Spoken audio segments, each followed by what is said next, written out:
شازیہ بیگم کہنے لگیں کہ پورا 1 کروڑ تمہیں دوں گی، اور اس کے علاوہ تمہیں جو بھی لڑکی پسند آئے گی وہ لڑکی میں تمہارے حوالے کر دوں گی۔ امتیاز صاحب کی آنکھیں چمکنے لگیں۔ انہوں نے شازیہ بیگم کو کہا، ارے بیگم صاحبہ، یہ بات کہہ کر تو آپ نے میرا دل خوش کر دیا ہے۔ آپ فکر مت کریں، میں کل ہی اسے آپ کے پاس لے کر چلا آؤں گا۔ ٹھیک ہے امتیاز صاحب، لیکن ایک بات کا بہت اچھے طریقے سے خیال رکھیے گا کہ وہ لڑکی کنواری ہونی چاہیے۔ مجھے اپنے کوٹھے میں ایک حسین کنواری لڑکی کی ضرورت ہے۔ یہ بات سن کر امتیاز صاحب تھوڑی دیر کے لیے مایوس ہو گئے تھے، یعنی وہ اس لڑکی کو اپنے مقصد کے لیے استعمال نہیں کر سکتے تھے۔ خیر، انہوں نے سارا کو کمرے کے اندر دھکا دیا اور باہر سے کمرہ لاک کر دیا۔ سارا، جو کافی دیر سے ان کی باتیں سمجھنے کی کوشش کر رہی تھی، وہ اپنے دھیان میں بالکل بھی نہیں تھی۔ دھکا کھانے کی وجہ سے اس کا سر زور سے زمین پر جا لگا اور وہ بے ہوش ہو گئے۔ عالم شاہ کا بدن اس وقت زخموں سے چور تھا، اس کی آنکھیں بند تھیں لیکن اس کا دماغ جاگ رہا تھا۔ اچانک ہی اسے 2 مہربان ہاتھوں کا لمس محسوس ہوا جو کہ اس کے زخموں پر مرہم رکھ رہے تھے۔ جب اس نے آنکھیں کھولی تو ایک شفیق چہرہ اس کی نظروں کے سامنے گھومنے لگا۔ اس کے ساتھ ہی اس کے وجود کو جھٹکا لگا اور وہ اپنی جگہ پر اٹھ بیٹھا۔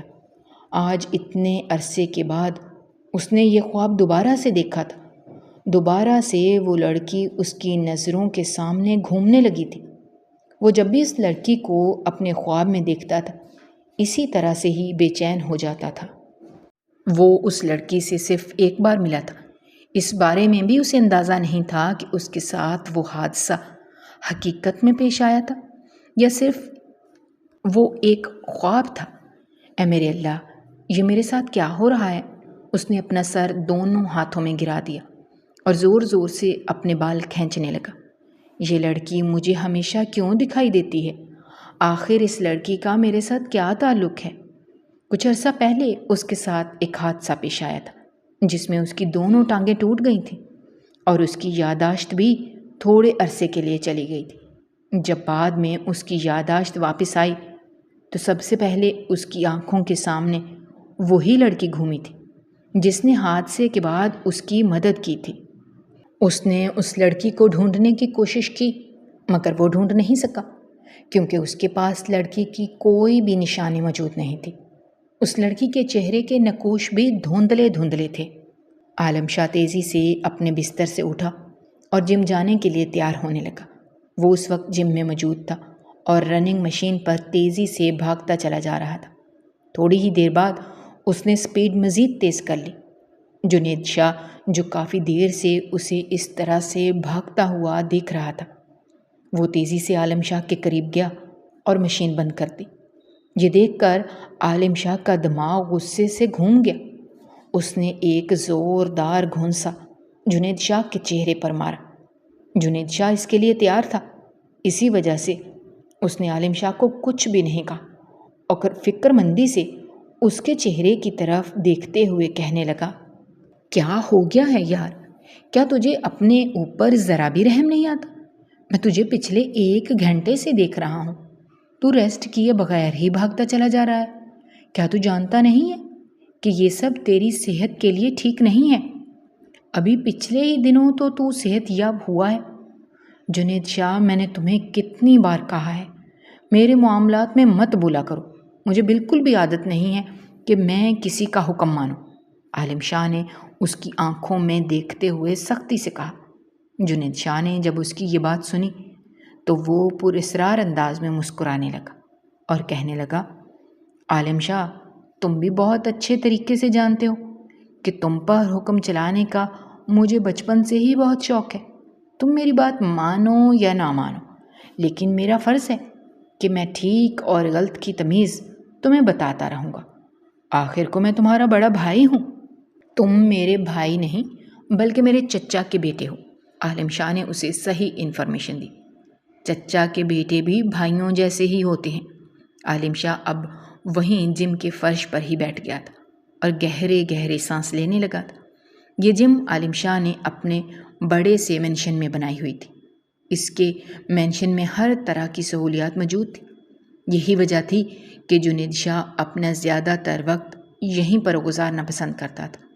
وہ پچھلے 2 دنوں سے یہاں پر قیام پذیر تھا اور 2 دنوں سے ہی دیکھ رہا تھا کہ عالم شاہ کسی پریشانی میں مبتلا ہے۔ اس نے عالم شاہ سے پوچھنے کی کوشش کی، لیکن عالم شاہ نے اس کی بات کا جواب نہیں دیا اور ہمیشہ کی طرح اس کی بات کو ٹال گیا۔ دراصل اسے یہ عادت تھی کہ وہ اپنے درد اپنے دل میں ہی رکھتا تھا۔ جنید اس کا چونکا بچپن کا دوست تھا، اسی وجہ سے وہ کسی نہ کسی طریقے سے وہ بات اس کے دل سے نکلوا ہی لیتا تھا جو بات عالم شاہ کو پریشان کرتی تھی۔ تجھے پتہ ہے کہ جب تک تو مجھے اس بارے میں نہیں بتائے گا تب تک تو اس بارے میں سوچتا رہے گا اور خود کو ہلکان کرتا رہے گا۔ ابھی تم یہ بھول رہے ہو کہ جب بھی تم مشکل میں ہوتے ہو تو میں ہی تمہاری مدد کرتا ہوں۔ جنید شاہ نے فخر سے اپنے کالر کھڑے کیے اور اپنے کندھے جھاڑے۔ زیادہ شوخا بننے کی ضرورت نہیں ہے۔ اگر تم میرے مسئلے حل نہ بھی کرو تب بھی میں اس قابل ضرور ہوں کہ اپنے مسائل حل کرنے کی ہمت رکھتا ہوں۔ یہ تو میں تمہیں کچھ زیادہ ہی عزت دیتا ہوں، اس کا مطلب یہ نہیں ہے کہ تم میرے سر پر چڑھ کر ناچنا شروع کر دو۔ عالم شاہ اس کی بات کا برا منا گیا تھا۔ عالم شاہ، اگر تم دوسروں کو ان کی کامیابیوں پر کریڈٹ دینا نہیں سیکھو گے تو کبھی بھی کامیاب نہیں ہوگے۔ جنید شاہ نے سنجیدگی سے اس کے چہرے کی طرف دیکھتے ہوئے کہا۔ عالم شاہ اس سے نظریں چرانے لگا اور کہنے لگا، یار میں نے اس انسان کے بارے میں پتہ لگوا لیا ہے۔ یہ کہہ کر اس نے اپنی مٹھی زور سے بھینچ لی۔ اس انسان کو میں نے اپنی بیٹی کے ساتھ کل ہی بازار میں دیکھا تھا۔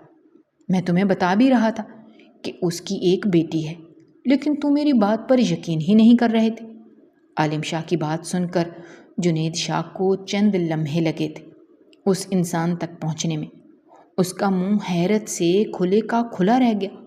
وہ عالم شاہ کو کہنے لگا، تمہیں کسی قسم کی کوئی غلط فہمی ہوئی ہوگی۔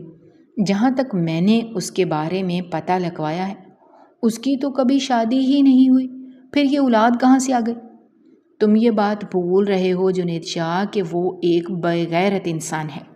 یہ بھی تو ہو سکتا ہے کہ اس نے کسی عورت کے ساتھ چکر چلایا ہو، یا یہ بھی تو ہو سکتا ہے کہ اس نے اپنی شادی کو پوشیدہ رکھا ہو۔ خیر جو کچھ بھی ہے، مجھے اس کی بیٹی کے بارے میں پتہ چل گیا ہے۔ اب میں بہت جلد اس کی بیٹی کے ساتھ ویسا ہی سلوک کروں گا جیسا سلوک اس نے میری ماں کے ساتھ کیا تھا۔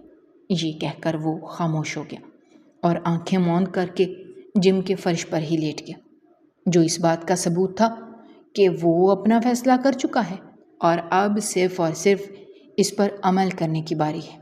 جنید شاہ کو اس کے وجود سے بہت خوف محسوس ہو رہا تھا۔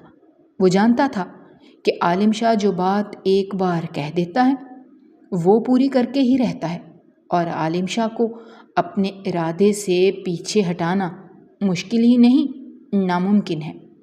تم دوبارہ سے ایک بار سوچ لو کہ یہ کرنا ٹھیک ہوگا۔ جنید شاہ، ابھی اور اسی وقت یہاں سے چلے جاؤ، عالم شاہ نے غراتے ہوئے کہا۔ اس کے لہجے میں کسی بھی قسم کا رہنما موجود نہیں تھا۔ جنید شاہ نہ چاہتے ہوئے بھی اٹھا اور خاموشی سے جم سے باہر نکل گیا۔ پتہ نہیں یہ انسان خود کو سمجھتا کیا ہے، جب دل چاہتا ہے مجھے بلا لیتا ہے اور اپنا دل ہلکا کر لیتا ہے، جب دل چاہتا ہے مجھے ذلیل کر کے اپنی جم سے باہر نکال دیتا ہے۔ اگر اسی طرح سے چلتا رہا تو میں نے اس کے ساتھ نہیں رہنا، میں نے اس کے ساتھ دوستی ہی توڑ دینی ہے۔ جنید شاہ دوبارہ بچوں کی طرح جذباتی ہو گیا تھا۔ اس کے منہ میں جو بھی آ رہا تھا وہ بولے چلے جا رہا تھا۔ جنید شاہ، اب کیا تم میرے بارے میں اس طرح کی باتیں کرو گے؟ عالم شاہ کی بات سن کر اس نے جلدی سے پیچھے مڑ کر دیکھا تو مسکراتے ہوئے جنید شاہ کے چہرے کی طرف ہی دیکھ رہا تھا۔ جنید شاہ کو لگا کہ اس کے الفاظ غائب ہو گئے ہیں۔ نہیں، وہ تو میں ویسے ہی۔ عالم شاہ نے اسے اپنے سینے سے لگا لیا اور اسے کہا کہ تم میرے لیے بھائیوں سے بڑھ کر ہو۔ یہ کہہ کر وہ اپنے کمرے میں چلا گیا۔ جنید شاہ کے چہرے پر ایک گہری مسکراہٹ پھیل گئی تھی۔ اس کے لیے یہی کافی تھا۔ گلے لگانے کے ساتھ ساتھ اگر مجھے تھوڑے پیسے دے دیتا تو مجھے زیادہ خوشی ہوتی، اس نے سوچا، اور پھر باہر نکل گیا۔ اب اس کا رخ پولیس اسٹیشن کی طرف تھا۔ وہ وہاں پر اس آدمی کے بارے میں پتہ لگانا چاہتا تھا جس آدمی نے عالم شاہ کو ایک لمبے عرصے سے تکلیف میں مبتلا رکھا ہوا تھا۔ انسپکٹر دلاور نے ساری انفارمیشن نکال کر اسے دے دی تھی۔ کہیں پر بھی نہیں لکھا ہوا تھا کہ اس آدمی کی کوئی بیٹی ہے۔ یہ دیکھ کر جنید شاہ نے اپنا سر دونوں ہاتھوں میں گرا دیا۔ انسپکٹر دلاور اسے کہنے لگا، اگر تم مجھے اجازت دو تو کیا میں عالم شاہ سے بات کروں؟ ہو سکتا ہے وہ میری بات سمجھ جائے۔ نہیں نہیں، تمہاری بہت بڑی مہربانی۔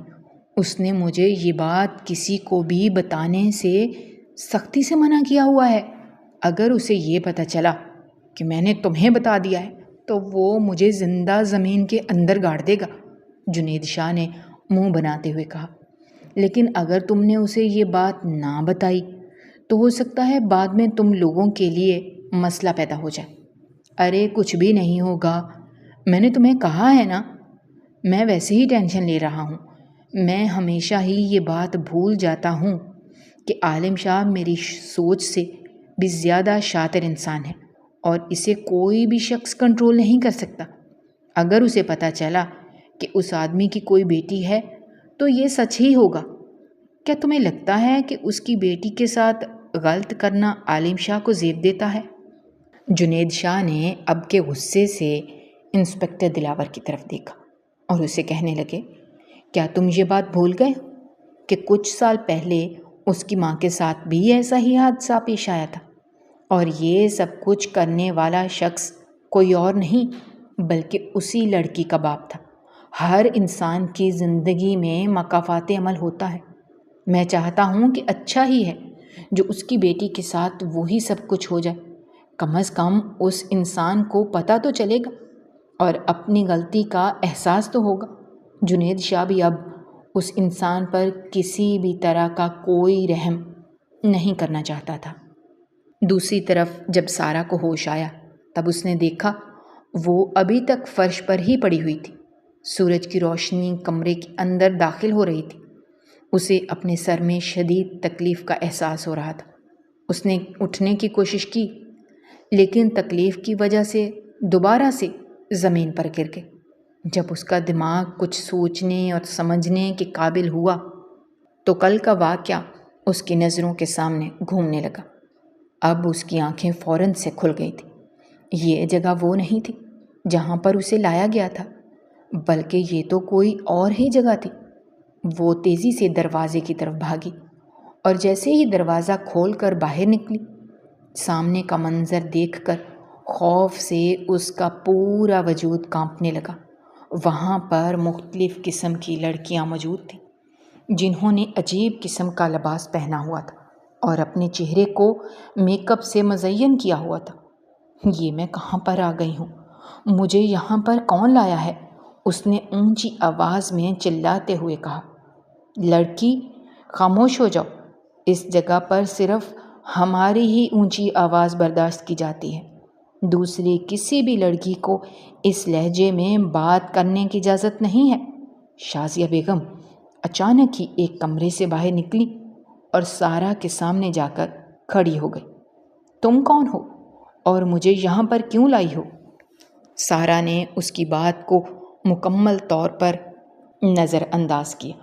اچانک ہی شازیہ بیگم کا ہاتھ اٹھا اور اس کے چہرے پر نشان چھوڑ گیا۔ اپنی بکواس ابھی اور اسی وقت بند کرو۔ تم ہوتی کون ہو مجھ سے سوال جواب کرنے والی؟ میں اس ملک کی آزاد شہری ہوں اور مجھے مکمل حق ہے کہ میں سوال جواب کر سکتی ہوں۔ اب کہ شازیہ بیگم کھلکھلا کر ہنسنے لگی اور کہنے لگی کہ تم آزاد شہری اس وقت تھی جب تم اپنے باپ کے گھر پر تھی، پھر تمہارے باپ نے تمہیں امتیاز صاحب کے ہاتھوں 10 لاکھ میں بیچ دی اور پھر اب میں نے 1 کروڑ میں تمہیں خرید لیا ہے۔ سارہ کو لگا کہ کسی نے اس کے جسم سے روح کھینچ لی ہے۔ وہ بے یقینی سے شازیہ بیگم کے چہرے کی طرف دیکھنے لگی۔ شازیہ بیگم نے اس کے چہرے پر پیار سے ہاتھ پھیرا اور اسے کہا، نہیں میری جان، میرے ہوتے ہوئے تمہیں پریشان ہونے کی ضرورت نہیں ہے۔ میں تم سے وعدہ کرتی ہوں تمہارا سودا بہت ہی اچھے لوگوں کے ساتھ طے کروں گی، وہ تمہیں تنگ نہیں کریں گے اور نہ ہی مجھے مایوس کریں گے۔ وہ وہاں سے جانے ہی لگی تھی کہ سارا اس عورت کے قدموں میں بیٹھ گئی۔ ابھی تھوڑی دیر پہلے وہ اس عورت کی آنکھوں میں آنکھیں ڈال کر بات کر رہی تھی، مگر اب اسے لگ رہا تھا کہ اس کا سارا غرور مٹی میں مل گیا ہے۔ خدا کے لیے مجھے چھوڑ دیں، خدا کے لیے مجھے جانے دیں، میں یہ کام نہیں کر سکتی، میرے لیے یہ ممکن نہیں ہے۔ شازیہ بیگم بھی گھٹنوں کے بل اس کے سامنے ہی بیٹھ گئیں اور اسے کہنے لگیں، دیکھو، مجھے پتا ہے کہ تمہارے لیے یہ سب کچھ نیا ہوگا اور تمہیں سیکھنے میں بھی مشکل ہوگی، مگر تمہیں دیکھ کر مجھے اندازہ ہو رہا ہے کہ تم بہت ہی قابل بچی ہو اور بہت جلد سیکھ جاؤ گی۔ مجھے یہ سب کچھ سیکھنا ہی نہیں ہے۔ شازیہ بیگم نے اس کی بات کو مکمل طور پر نظر انداز کیا اور گل کی طرف دیکھتے ہوئے کہنے لگیں، اسے جلدی سے ایک کمرے میں لے کر جاؤ، اب مجھے اس کی چیخوں کی آواز سنائی نہ دے۔ اگر اس نے زیادہ واویلا مچانے کی کوشش کی تو اسے مشکور کے حوالے کر دینا۔ اس کے ساتھ ہی شازیہ بیگم نے سارا سے کہا، وہ سامنے تمہیں چوکیدار کھڑا نظر آ رہا ہے؟ شازیہ نے جب نظر اٹھا کر دیکھا تو سامنے ایک کالا بھدے رنگ کا شخص کھڑا تھا۔ تمہیں پتہ ہے کہ یہ شخص ہم نے کس لیے رکھا ہوا ہے؟ سارا نے خوف سے نفی میں سر ہلا دیا۔ شازیہ بیگم ہنسنے لگی اور کہنے لگی، یہ شخص ہم نے اس لیے رکھا ہوا ہے تاکہ یہ تم جیسی لڑکیوں کو لائن پر لا سکے۔ اب اگر تم نے میری کسی بھی شاگرد کو تنگ کیا تو میں تمہیں اس شخص کے حوالے کر دوں گی۔ اس کے بعد تمہارے ساتھ جو کچھ بھی ہوگا اس کی ذمہ دار صرف اور صرف تم ہی ہوگی۔ میں تمہیں کب سے پیار سے سمجھا رہی ہوں، لیکن تم میری بات ہی نہیں سن رہی۔ اب میں پیار کی زبان بالکل بھی نہیں بولوں گی۔ یہ کہہ کر شازیہ بیگم وہاں سے چلی گئی۔ گل نے اس کا ہاتھ پکڑا اور اسے کھینچتے ہوئے کمرے میں لے گئی۔ اس سے پہلے کہ وہ دوبارہ سے باہر بھاگنے کی کوشش کرتی، گل نے اسے دونوں بازوؤں سے پکڑ لیا اور اس کو غصے سے کہنے لگی، تم پاگل تو نہیں ہو گئے؟ جب تمہیں پتہ ہے کہ تم یہاں سے نہیں نکل سکتی تو واویلا مچانے کا کیا فائدہ؟ کیا میں احتجاج بھی نہیں کر سکتی؟ گل نے تیزی سے نفی میں سر ہلایا اور کہا کہ تم کچھ بھی نہیں کر سکتی۔ تمہاری رقم انہوں نے ادا کر دی ہے اور اب وہ تم سے اپنے پیسے پورے کریں گی۔ نہیں، ایسا نہیں ہو سکتا، ایسا ہو چکا ہے سارا، اب تمہیں وہی سب کچھ کرنا ہوگا جس کے لیے تمہیں شازیہ بیگم حکم دیں گے۔ گل نے اپنا سر جھکا لیا اور اس کے قریب ہی بیٹھ گئے اور اسے کہنے لگی، میں تمہاری تکلیف کو سمجھ سکتی ہوں، مگر تمہیں اس سے بھی زیادہ تکلیف اس وقت ہوگی جب وہ بھدا انسان تم پر ظلم کرے گا۔ تم نہیں جانتی وہ کس قدر جنگلی مرد ہے۔ گل کی آنکھوں میں آنسو آ گئے اور وہ اسے روتے ہوئے بتانے لگی کہ جب وہ یہاں پر آئی تھی تب وہ بھی اسی طرح سے ہی واویلا مچا رہی تھی۔ اس نے شازیہ بیگم کی دھمکی کو کسی خاطر میں نہیں لیا۔ شازیہ بیگم نے اسے مشکور کے حوالے کر دیا۔ ساری رات وہ یہ دعا کرتی رہی کہ اس کے جسم سے روح جدا ہو جائے، اور پھر نہ جانے کتنے دنوں تک وہ ہوش میں ہی نہیں آ پائی تھی۔ اس کے بعد اس نے توبہ کر لی تھی۔ شازیہ بیگم اسے جو بھی کرنے کے لیے کہتی تھی وہ خاموشی سے کر لیتی تھی۔ یہ کہنے کے بعد وہ پھیکے انداز میں مسکرانے لگی اور بولنے لگی کہ اب تو میری اہمیت ہی ختم ہو گئی ہے، اب تو کوئی میری طرف نظر اٹھا کر دیکھنا بھی پسند نہیں کرتا۔ سارا نے اسے کہا، یہ تو بہت ہی اچھی بات ہے، تمہیں تو شکر ادا کرنا چاہیے کہ تمہاری جان چھوٹ گئی ہے۔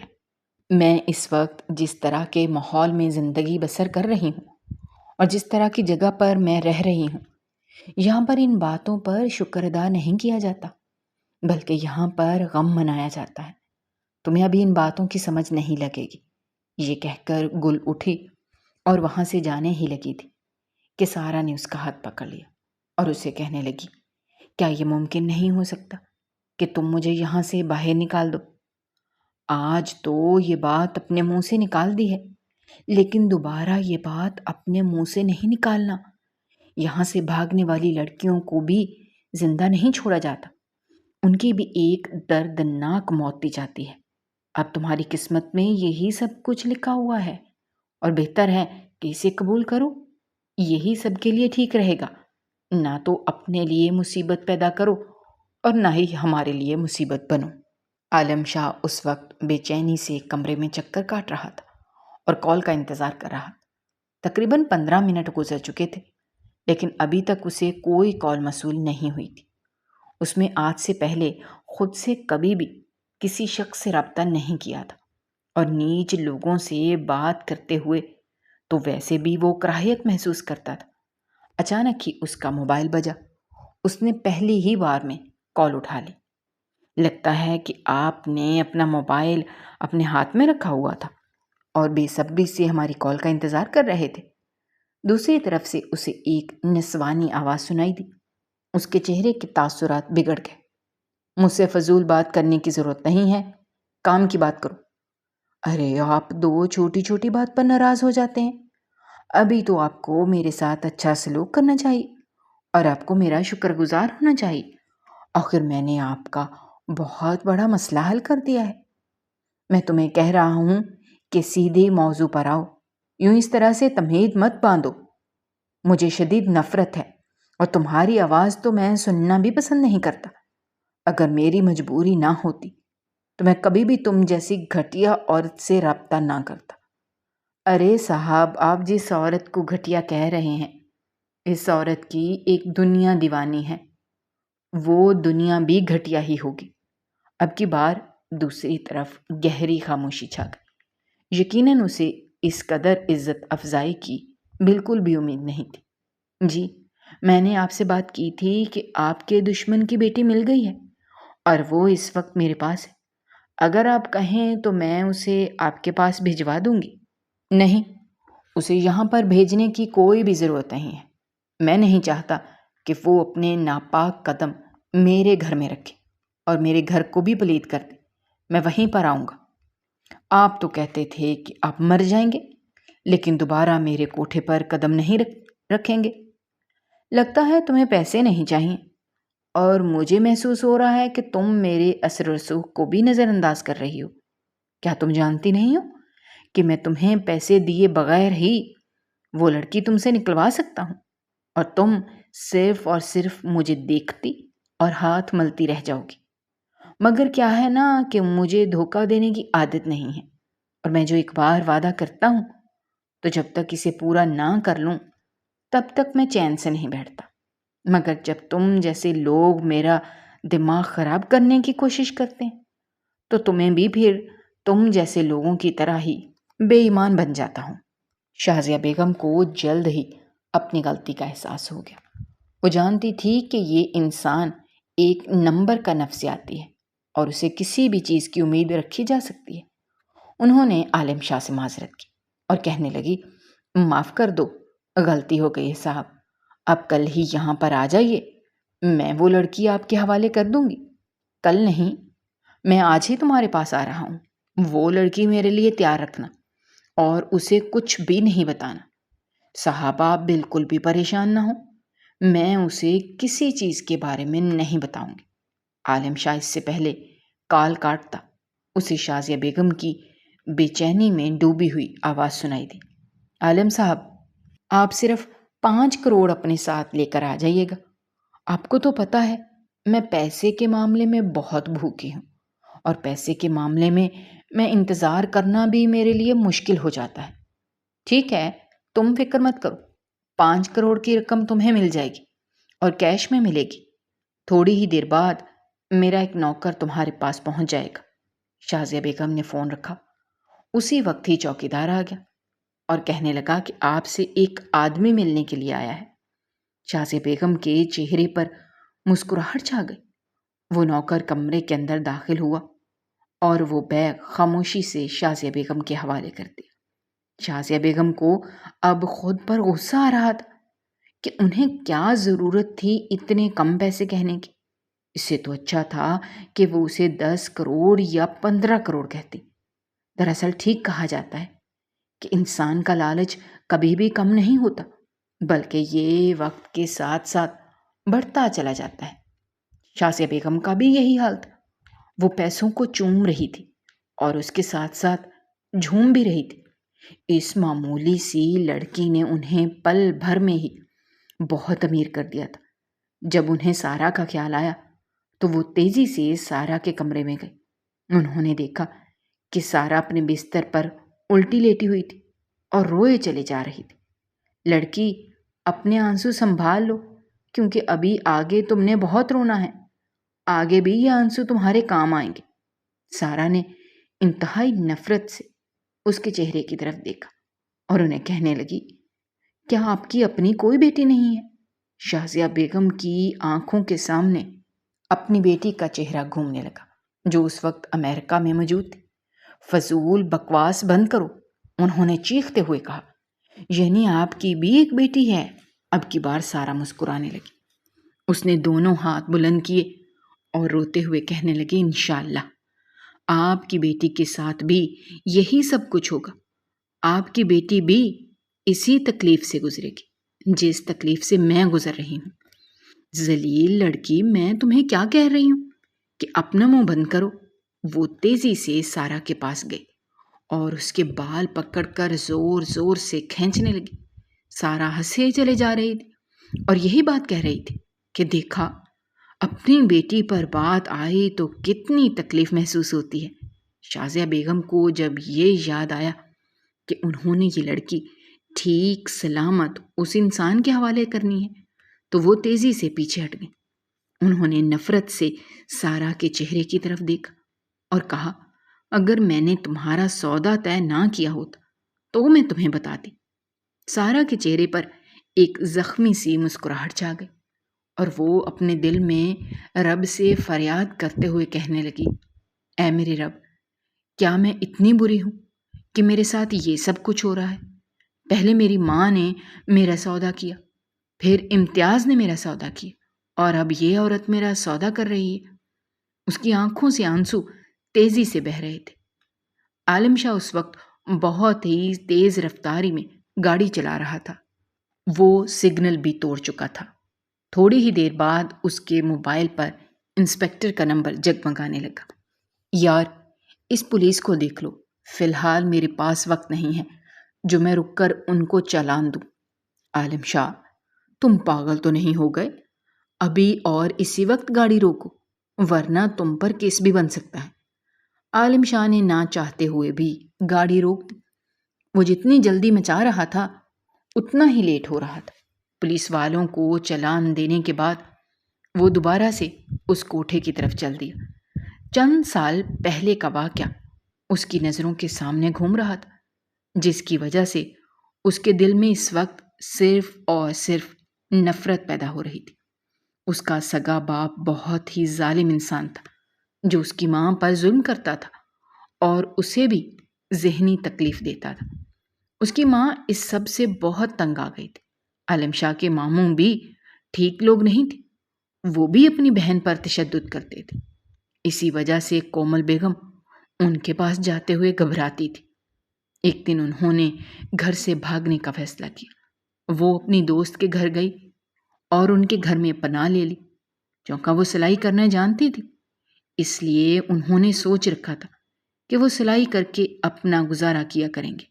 مگر ان کی بدقسمتی، انہیں وہاں پر رہتے ہوئے 1 مہینہ ہی گزرا تھا کہ ان کے گھر میں چور چلے آئے۔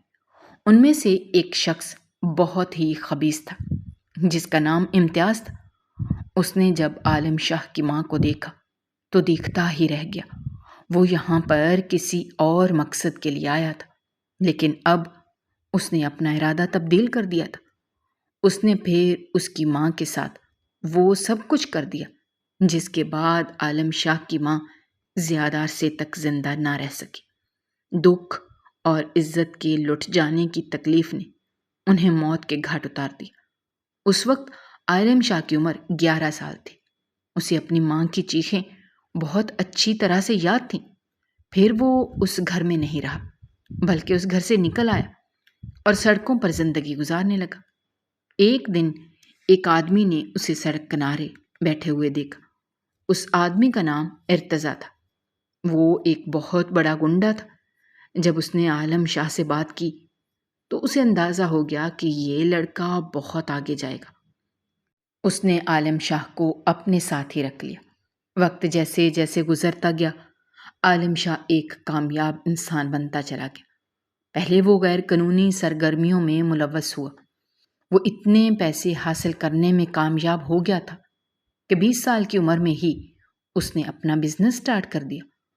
5 سالوں کی محنت کے بعد وہ ایک بہت بڑی کمپنی کا مالک بن گیا، اور پھر بعد میں اس نے اپنی کمپنی کی برانچ دوسرے ملک میں بھی کھول دی۔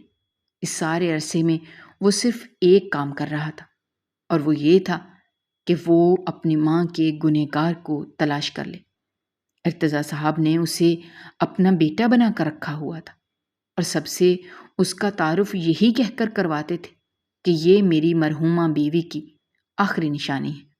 حقیقت تو یہ تھی کہ انہوں نے کبھی شادی کی ہی نہیں تھی۔ ارتضیٰ صاحب کے ایک بھائی تھے، لیکن وہ شریف انسان تھے، اور ان کا بیٹا جنید تھا۔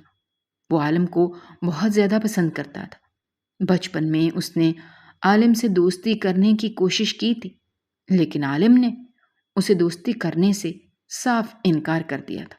مگر جیسے جیسے وقت گزرتا گیا، عالم کو احساس ہوتا گیا کہ یہ انسان اس سے بے لوث محبت کرتا ہے، جس کی وجہ سے عالم نے بھی اس کی محبت کا جواب محبت سے دینا شروع کر دیا۔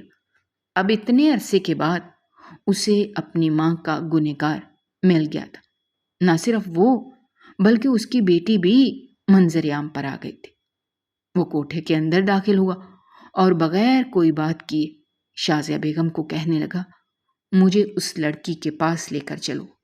شازیہ بیگم اسے اس کمرے میں لے کر چلی گئی جہاں پر سارا موجود تھی۔ لائٹ بند تھی۔ تمہیں کیا لگا تھا کہ میں تمہارے باپ امتیاز کو معاف کر دوں گا اور تمہیں بھی چھوڑ دوں گا؟ تمہیں کیا لگا تھا کہ میں کسی کو بھی سزا نہیں دوں گا اور تم لوگوں کو سکون سے زندگی بسر کرنے دوں گا؟ اس نے جب ایک مردانہ آواز سنی تو پریشان ہو گئی۔ یہ باتیں اس کے سر کے اوپر سے گزر رہی تھیں۔ وہ امتیاز کو اس کا باپ کہہ رہا تھا۔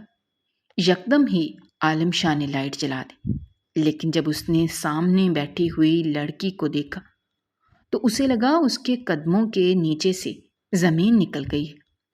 سارا ایک بار کشمیر اپنی خالہ کے پاس رہنے کے لیے گئی تھی۔ وہاں وہ پہاڑوں کی سیر پر نکلی ہوئی تھی جب اسے ایک زخمی آدمی دکھائی دیا۔ تھوڑے ہی فاصلے پر ایک گاڑی پڑی ہوئی تھی۔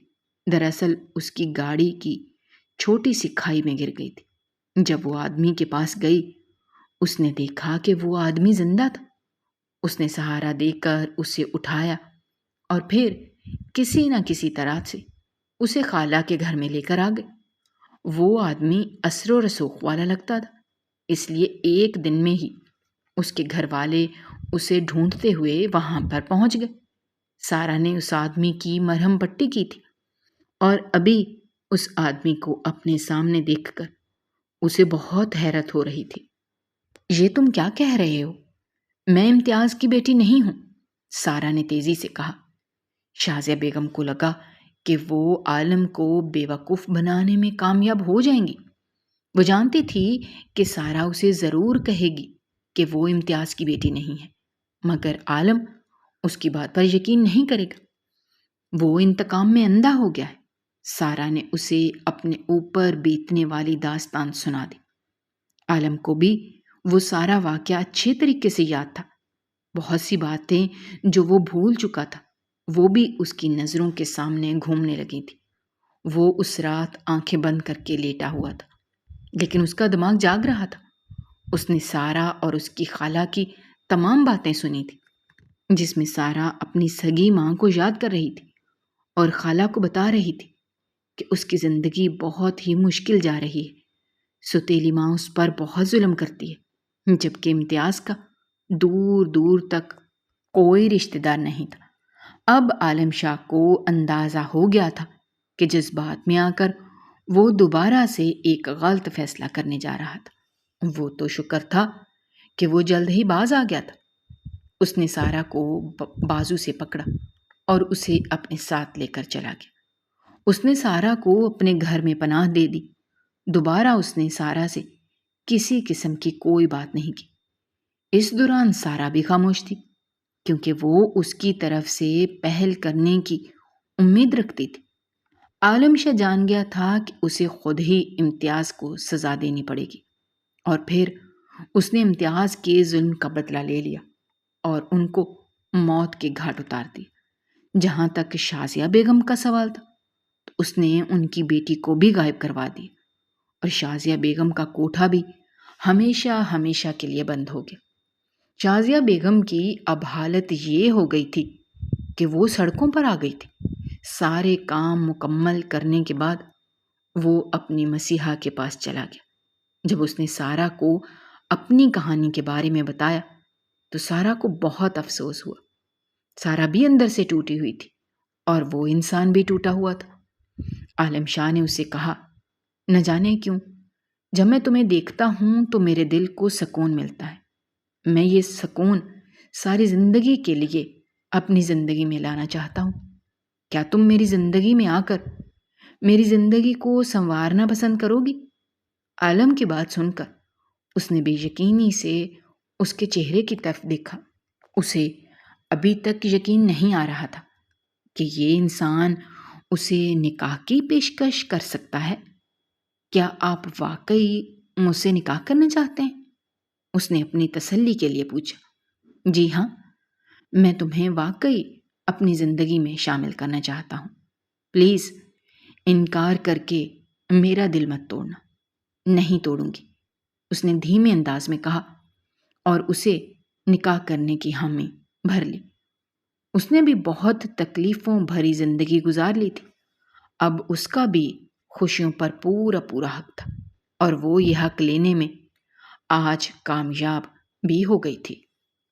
اگر آپ کو ہماری کہانیاں پسند آ رہی ہیں تو ہمارے چینل کو سبسکرائب کیجیے، ویڈیوز پر کمنٹ کیجیے اور شیئر کیجیے۔ شکریہ۔